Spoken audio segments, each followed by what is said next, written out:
man nga naa diri sa abroad, kabalo ko og kasabot ko sa tong mga gibati. Kagusto lang nato ang kaayuhan, kalipay, kalami sa kinabuhi nga atong ihatag sa atong pamilya labi na sa atong ginikanan. Walay daotan ni ana. Nindot kaayo na nga mga pagbati no sa isa ka anak, isa ka isuon ug uban pa. Pero ato lang putana tan-awon nga dili ta manubra.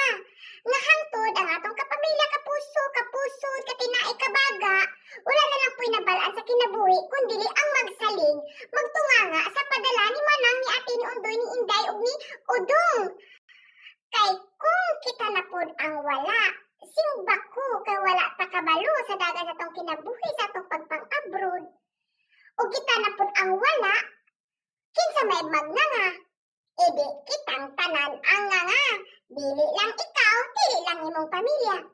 Maayo nang balansi-balansi para kung magkinaunsa man ang kinabuhi sa nag-abroad, naa pa siya'y makapitan.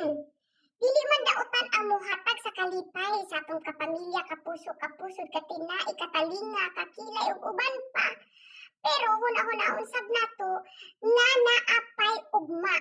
Dili lang karon ang atong hunahunahon, no? Dili na sa pagpakaripo, pagkatihik, pagkaburaho, ang pagtipid o paghuna-huna sa umaabot. Maguna-huna ta permi na atay future.